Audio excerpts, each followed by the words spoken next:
Bonjour à tous, j'espère que vous allez bien. On se retrouve pour un nouveau book haul. Cette fois-ci, ce sera un book haul qui comprendra mes acquisitions du mois d'octobre. Puisqu'on est fin octobre et que je posterai sans doute cette vidéo fin octobre, début novembre, je sais pas encore trop. Je profite d'avoir une demi-heure devant moi pour la filmer avant de partir en week-end, donc voilà. J'ai pas mal de livres à vous présenter, je les vois ici. Je vais vous présenter d'abord les romans plus young adult, après ce plus adulte on va dire, et deux petits romans de développement personnel que j'ai pris, on verra bien. J'ai aussi emprunté des livres à la médiathèque, mais je vais pas vous les présenter je pense dans ce book haul, je vous les montrerai plutôt dans un prochain update lecture, ça sera plus simple. Voilà, on commence. Le roman que je vais vous présenter en premier est un roman qui me tente depuis plusieurs mois. Depuis, je crois que Zazazou, qui est une des modératrices du forum Boulevard des Passions, a fait un avis dessus. Et là, je l'ai trouvé en occasion sur Amazon. Et donc, je l'ai pris. Il s'agit de Moi, Simon, 16 ans, Homo sapiens. Et ça raconte l'histoire de Simon qui rencontre un garçon qui s'appelle Blue à travers internet, dont il est amoureux, et voilà, c'est leur histoire à tous les deux, mais apparemment disons que Simon cache le fait qu'il soit gay, et cette fouine de Martin Addison, voilà, menace de révéler à tout le monde au lycée, dans sa ville, etc., que Simon est gay. Donc voilà, j'en sais pas plus, hein, mais apparemment c'est très sympa comme histoire. Et moi ça me tentait bien, toutes ces histoires de... J'aime beaucoup les histoires en fait de recherche d'identité à l'adolescence et de proclamation de soi aussi, hein. Donc voilà, pourquoi pas. Alors le prochain livre que je vais vous présenter, j'ai mis des mois à l'acheter.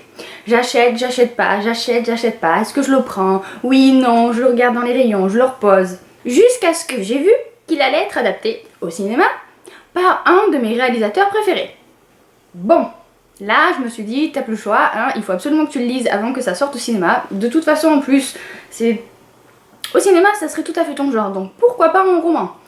En plus, quand on sait que c'est le mari de une de mes auteurs préférées, voilà, il n'y a pas photo, quoi.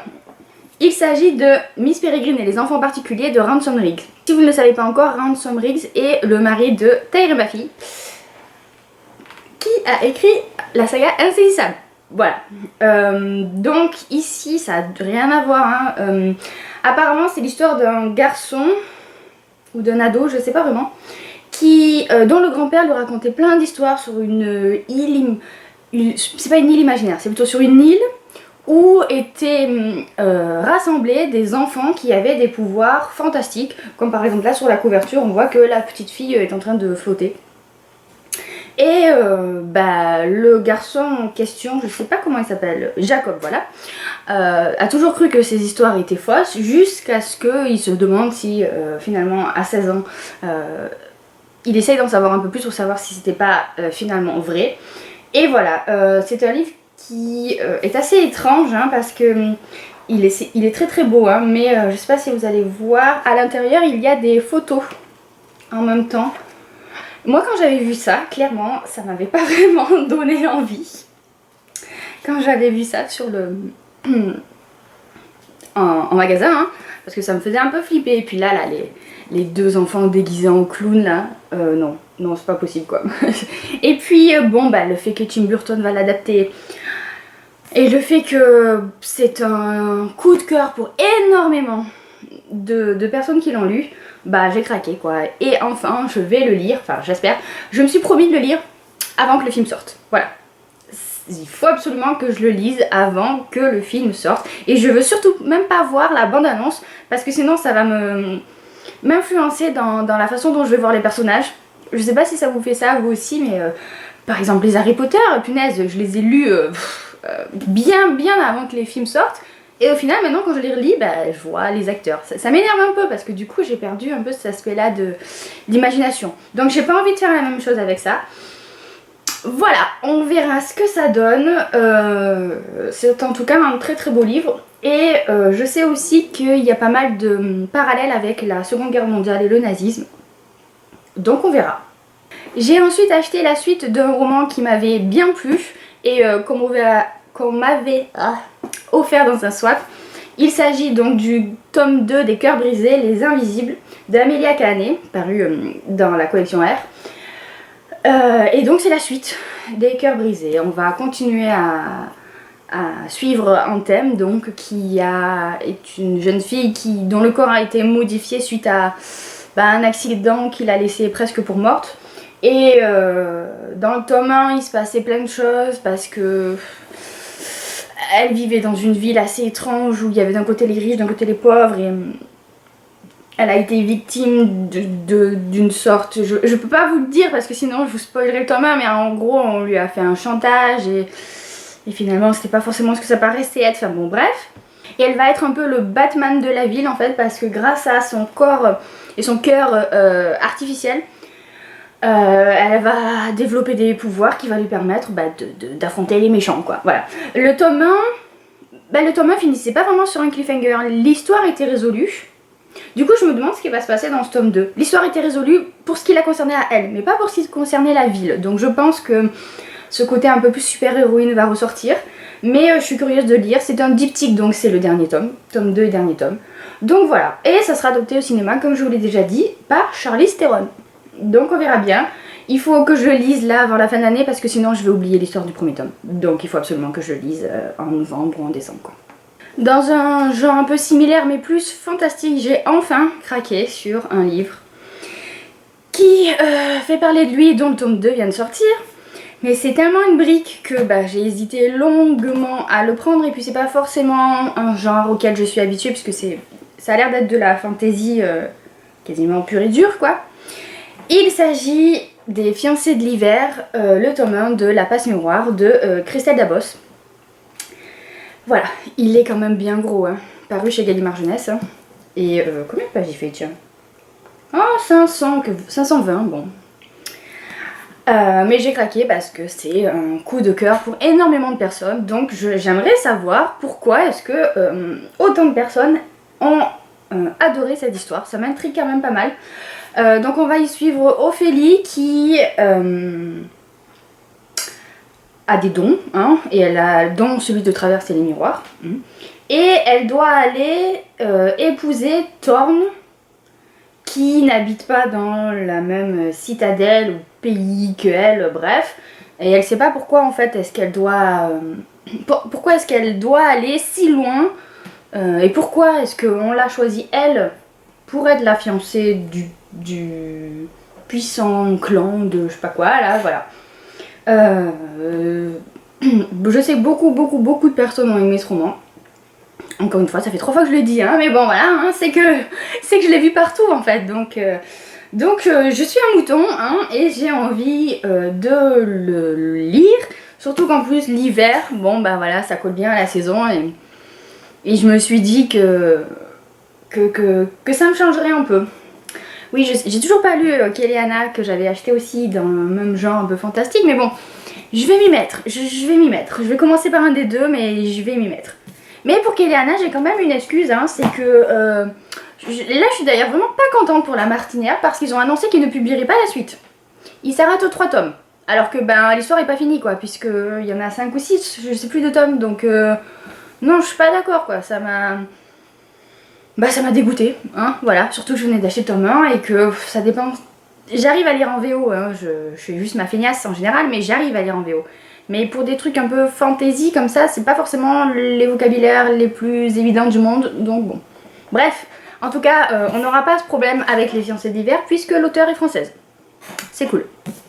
J'ai ensuite acheté un roman qui me tentait beaucoup, en grand format et qui vient de sortir en poche. Il s'agit de Love Letter to the Dead de Ava Delaira. C'est l'histoire de Laurel qui a perdu sa sœur qui est morte donc. Et un professeur de son école va demander, selon un thème de rédaction, d'écrire une lettre aux célébrités de leur choix. Et elle va commencer par Kurt Cobain et au final elle va, grâce à ce mode d'écriture, elle va se confier dans ses lettres à des célébrités, bien sûr qui ne les liront jamais, des célébrités qui sont elles aussi décédées. Et on va suivre sa vie et sa manière de faire le deuil en fait, au travers des lettres qu'elle va écrire à ces célébrités là. On m'a dit que c'était vraiment très bien, j'ai vu de bons avis là-dessus et d'ailleurs quand je l'ai acheté, je crois que c'était à Cultura, quand je suis passée à la caisse, la personne qui était à la caisse, donc qui enregistrait les articles, m'a dit ah vous allez voir celui-là il est génial, moi je l'ai adoré. Donc voilà, je sais pas quand est-ce que je vais le lire parce que ben ça m'a l'air un peu triste comme sujet, qu'en ce moment j'ai pas forcément envie de lire des trucs tristes. Mais voilà, je suis bien contente de l'avoir prise. Et ensuite j'ai acheté un roman qui en fait m'a tenté par son auteur. C'était pas forcément le premier roman que je voulais, mais du coup comme j'ai vu qu'il sortait en poche, j'ai pris celui-là. Alors je m'explique. Pocket Jeunesse vient de sortir, donc on est en octobre, hein, un roman de Jessica Warman qui s'appelle Maintenant qu'il est trop tard, qui me tente beaucoup. La couverture je la trouve vraiment très intrigante et ça parle d'un enlèvement de petite fille et d'une sorte d'enquête quasiment 10 ans plus tard pour savoir si les choses se sont réellement passées comme il le pensait à l'époque.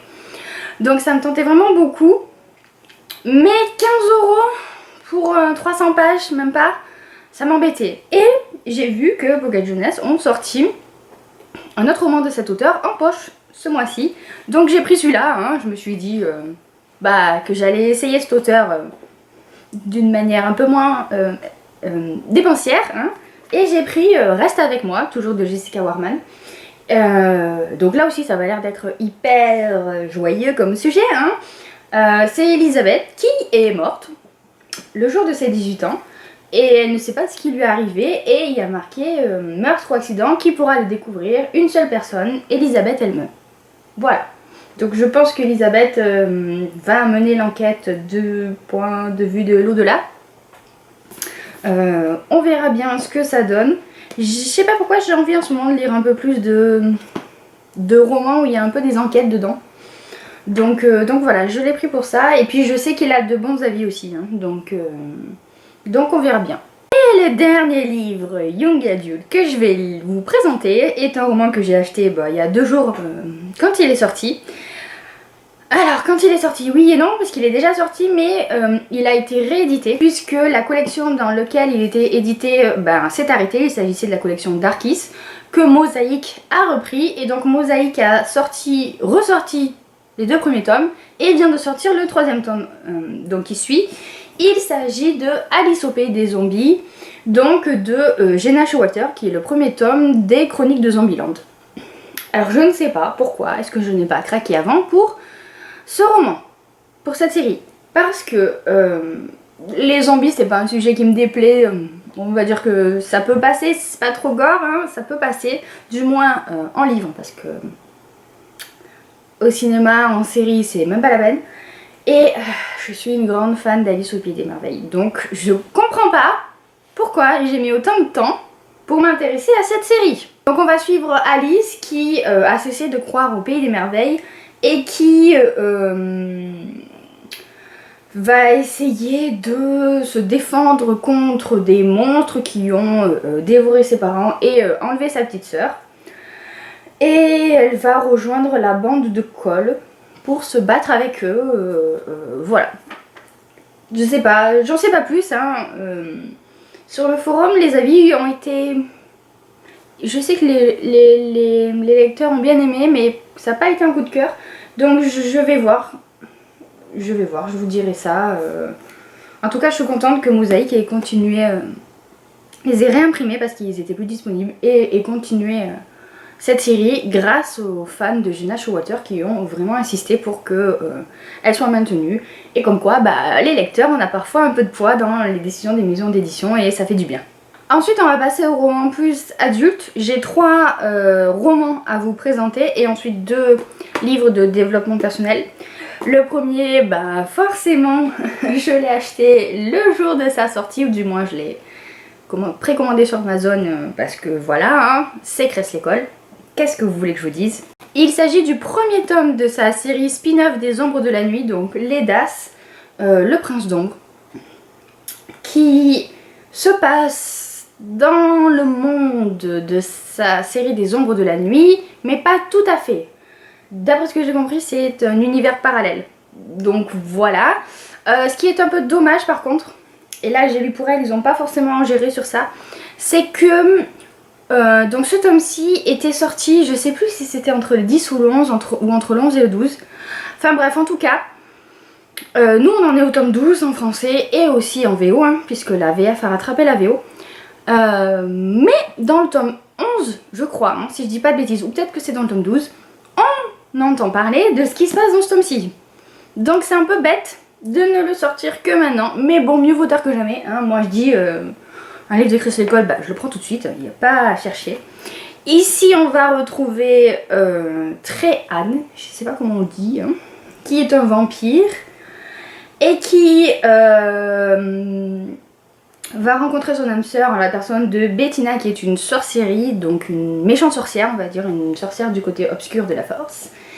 Et cette jeune femme est déjà promise au vainqueur d'un sanglant tournoi qui fera s'affronter tous ses prétendants, mais lui aussi décide donc de se jeter dans la bataille pour conquérir le cœur de sa belle. Voilà. Je me fais pas de soucis, Chris Lecol, elle fait toujours des super histoires. Et je sais que Cloto, donc notre modératrice du forum, qui est aussi fan que moi de Chris Lecol, l'a beaucoup aimé. Donc voilà, quand j'aurai besoin d'une lecture que je suis sûre et certaine d'aimer, bah, je vais me tourner vers celui-là, que je vais lire d'ici la fin de l'année, c'est sûr quoi. Moi, j'aime beaucoup la romance paranormale, c'est un de mes genres préférés, et quand elle est bien écrite et aussi bien recherchée que ce que fait Chris Lecol, il n'y a pas photo quoi, je saute dessus direct. J'ai ensuite pris le tome 3 d'un duo d'auteurs qu'on ne présente plus. Il s'agit donc du tome 3 de White Season, Dark White Night de Christina Lauren, qui reprend cette fois l'histoire de Lola et d'Oliver. Lola et Oliver sont les deux derniers de la bande d'amis qui s'étaient vus à Las Vegas, qui s'étaient mariés ensemble comme ça sur un coup de tête, sauf que Lola et Oliver sont les seuls à ne pas avoir consommé leur mariage, qui a été annulé dans la foulée. Mais en fait on va voir que ils ont des sentiments l'un pour l'autre depuis très longtemps, sauf qu'ils n'osent pas, d'après ce que j'ai compris, vraiment faire le pas, parce qu'ils sont tellement bons amis qu'ils ne voudraient pas tout gâcher. Mais bah voilà, hein, je pense qu'il va arriver ce que va arriver. Je sais que certains ont été un peu décontenancés, parce qu'apparemment c'est le plus doux des 3 tomes et le plus mignon. Moi en ce moment j'ai envie de lecture doudou, hein, donc ça m'irait bien. Si c'est tout mignon, pourquoi pas. En tout cas voilà. Il n'y a pas plus besoin de présenter ces auteurs, donc, qui sont ceux de la série Beautiful Bastard. Hein. On verra. Et enfin, les éditions H d'Arlequin ont sorti le tome 2 d'une série que j'attendais beaucoup et qui, comment dire, si vous voulez des romans pour Noël, bah c'est parfait quoi.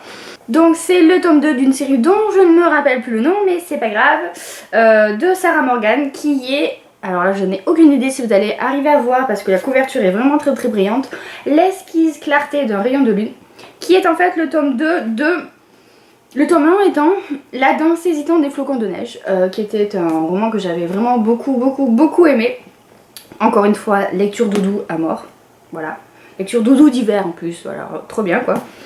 Et dans ce tome-ci, on va suivre les aventures d'un autre frère O'Neill, puisque dans le premier tome, c'était l'histoire de Jackson, c'est ça? C'est Jackson, voilà, Jackson O'Neill.